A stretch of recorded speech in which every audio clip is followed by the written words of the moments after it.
Le vrai danger là-dedans, c'est que ton ex commence à te voir comme quelqu'un de triste et surtout quelqu'un d'insistant. Et ça vient tuer l'attirance par excellence. L'objectif, c'est ce qu'on va voir aujourd'hui ensemble, c'est d'arriver à réactiver ces moments-là. En psychologie, il y a un biais qui est très connu qui s'appelle le biais de récence. L'idée, c'est que ça fasse bugger son cerveau, créer un court-circuit. Et il y a quelques signaux qui montrent que tu as peut-être franchi cette ligne. Premier signal.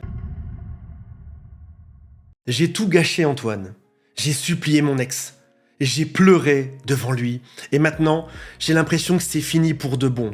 J'ai tellement honte, Antoine. Et ça, c'est le genre de message que je reçois de manière quotidienne. Si cette phrase te parle, si aujourd'hui tu as cette espèce de nœud dans le ventre, en te disant que tu as peut-être fait la pire erreur possible en pleurant ou en suppliant ou en insistant devant ton ex, alors reste bien jusqu'à la fin de cette vidéo. Parce que non, c'est pas forcément fichu. Mais il y a des choses que tu dois comprendre dès maintenant. Alors rassure-toi, je comprends ta panique. Si jamais tu as supplié ton ex, tu as peut-être l'impression aujourd'hui d'avoir perdu ta dignité, ton ego, d'être un moins que rien parce que t'as pas renvoyé la bonne image. Peut-être que t'as pleuré toutes les larmes de ton corps alors que t'avais jamais pleuré devant cette personne. Si ça se trouve, ça fait peut-être même des années que t'as jamais pleuré devant qui que ce soit. Et là, t'as l'impression que t'as perdu tout ton charisme, toute ton attirance. Mais supplier et pleurer, même si ce sont des erreurs, des interdits dans la conquête amoureuse, ça reste quelque chose qui est humain. La plupart des gens que j'ai au téléphone pleurent quand ça s'arrête.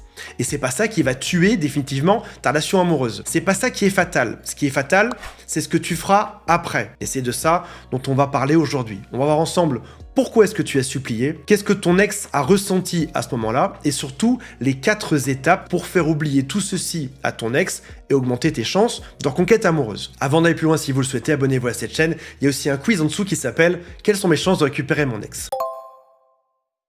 Alors, commençons par une grande question.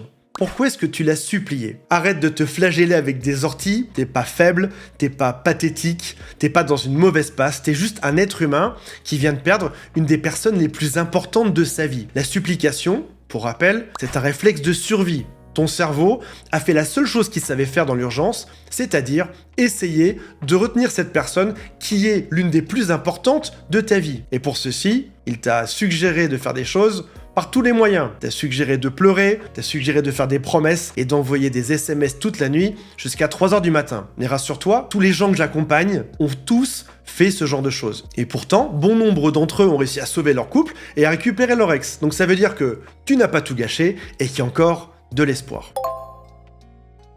Voyons maintenant ce que ton ex a ressenti à ce moment-là. Toi, t'étais peut-être pas au top. Si t'es une femme, t'avais des yeux de panda avec tout qui coulait. Si t'es un homme fier, costaud, fort, t'étais pas forcément très fort dans ce moment-là. Il y a 3 choses que ton ex a ressenties à la suite. Le premier, c'est une forme de culpabilité. Ton ex s'est dit « Je lui ai fait du mal et ça, c'est dur à voir. Parce que c'est de ma faute si cette personne pleure. » La deuxième chose, qui est un peu plus dure à entendre, c'est de la pitié. Attention, la pitié, ce n'est pas de l'amour. La pitié, c'est un sentiment qui est descendant. C'est lorsqu'on perçoit quelqu'un comme étant plus bas que soi, et ça, malheureusement, ça vient tuer l'attirance. La troisième chose que ton ex a dû ressentir, c'est une forme de sentiment de pouvoir. Ça non plus, c'est pas très agréable à entendre. Que ce soit conscient ou pas, ton ex a compris qu'il avait un ascendant total sur toi, et ça l'a poussé à s'éloigner, parce que ça non plus, c'est pas très attirant. Le vrai danger là-dedans, c'est que ton ex commence à te voir comme quelqu'un de triste, et surtout, quelqu'un d'insistant. Et ça vient tuer l'attirance par excellence. Mais je te rassure tout de suite,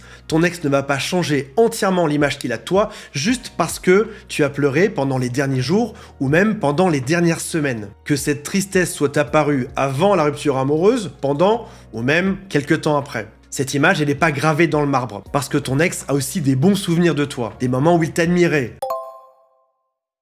L'objectif, c'est ce qu'on va voir aujourd'hui ensemble, c'est d'arriver à réactiver ces moments-là. En psychologie, il y a un biais qui est très connu qui s'appelle le biais de récence. En gros, notre cerveau accorde un poids énorme à la dernière interaction qu'on a eue avec quelqu'un. Ça compte beaucoup dans l'image qu'on a de cette personne. Quel est le dernier souvenir que ton ex a de toi aujourd'hui? C'est quoi? Est-ce que c'est toi en larmes? Est-ce que c'est toi qui supplie ou est-ce que c'est toi qui va plutôt bien? Je te donne un exemple. Si jamais je vais voir ma mère il y a 3 semaines et qu'à la fin je suis triste ou fatigué ou même si j'ai le rhume, 3 semaines après, elle garde la dernière image de moi. Elle peut penser que je suis toujours triste ou que j'ai encore le rhume. Voici une image, c'est comme si ton ex avait un album photo de toute votre relation dans sa tête. Malheureusement, le dernier souvenir serait affiché sur la couverture de votre album. Ça vient cacher tout le reste, à quel point t'es quelqu'un de génial, les fous rires, la complicité et l'attirance. Tout ceci passe au second plan, c'est dans l'album. Il faut ouvrir la page pour le trouver. Ton objectif à partir de maintenant, c'est de changer cette photo de couverture. Alors, je sais exactement ce que tu veux faire, ou ce que tu vas faire, ou ce que tu voudrais faire dans quelques instants, et je t'arrête tout de suite. On va oublier déjà le premier qui est d'envoyer un SMS pour s'excuser, pour demander pardon, parce que c'est encore une forme de supplication déguisée. Donc, ne fais pas ça. On va aussi oublier quelque chose qui est encore plus populaire que le premier point, c'est de poster des stories sur Instagram pour montrer qu'aujourd'hui, tu vas super bien. La seule façon, la seule manière de changer cette image de couverture, c'est une combo qui intègre du temps, mais également du contraste. Le temps, c'est pour que le biais de récence s'estompe. Au bout de quelques semaines, ton ex se demandera naturellement ce que tu deviens, et puis les bons souvenirs vont ressortir également. Et le contraste, c'est l'idée que la prochaine fois que ton ex aura un contact de toi, que ce soit en face à face, que ce soit par message ou même via un ami commun, il faut que ton ex perçoive à quel point il y a une grosse différence entre la scène de supplication de l'époque et ce que tu es devenu aujourd'hui. L'idée, c'est que ça fasse bugger son cerveau, créer un court-circuit. Concrètement, imagine votre relation amoureuse comme une série Netflix. Là, c'est la fin de la saison 1. Tu coupes tout contact à la fin de la saison 1 pour que les spectateurs s'interrogent sur la suite, sur la saison 2. Et plus long sera le silence, plus ton ex cherchera la suite et encore la suite. Numéro 2, pour avoir une bonne saison 2, c'est d'investir dans un retournement de scénario. Pendant ce vide, tu vas travailler sur un changement qui est visible, un vrai projet professionnel, ou encore un tour du monde, ou de te dépasser, ou un défi physique, ou encore un voyage, ou une formation.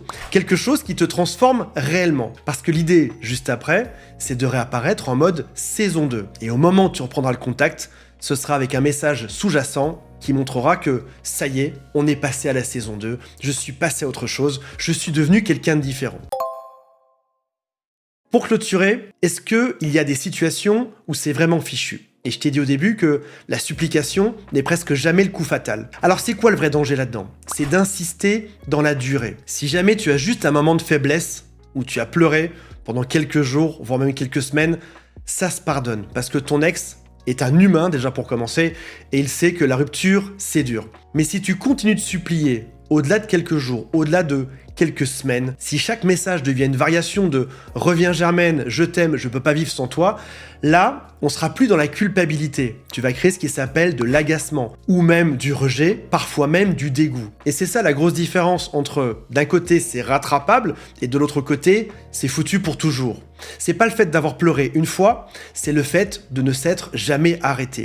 Et il y a quelques signaux qui montrent que tu as peut-être franchi cette ligne. Premier signal, à force d'insistance, pendant des semaines, ton ex ne répond plus du tout, tu parles dans le vide. Là, il faut partir en silence radio.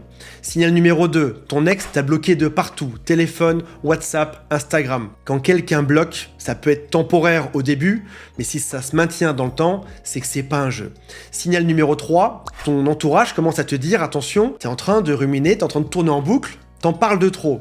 Si même tes propres amis, ta famille te regardent avec inquiétude et te disent arrête, ce n'est pas sain, c'est probablement qu'il faut arrêter. Signal numéro 4, ton ex l'a verbalisé clairement. Arrête de me contacter, c'est du harcèlement, tu me fais peur. Attention, hein, avec la différence d'une autre phrase qui est « jamais on ne s'en mettra ensemble », la majorité des ruptures ont cette phrase « on ne s'en mettra jamais ensemble ». Et puis quelques temps après, ça revient.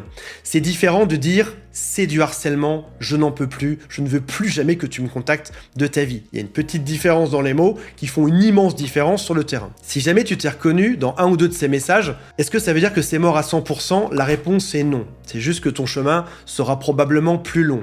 Et que la première étape, ce n'est pas la reconquête, c'est la réparation. Pour conclure, la supplication, les larmes, les pleurs, l'insistance, c'est juste Un mauvais chapitre, mais c'est pas la fin du livre. Dis-moi où est-ce que tu en es en commentaire dans ta propre conquête amoureuse aujourd'hui, et je te rappelle qu'il y a un lien en dessous pour contacter toute mon équipe, ainsi qu'un quiz qui s'appelle Quelles sont mes chances de récupérer mon ex, qu'on a créé avec toute notre équipe de coachs et de psychologues. C'est juste en dessous, c'est gratuit, ça n'engage à rien, et à la fin tu as un bilan complet. Voilà mes amis, j'ai hâte de lire vos commentaires, on se retrouve prochainement, salut à tous, bye, je vous aime.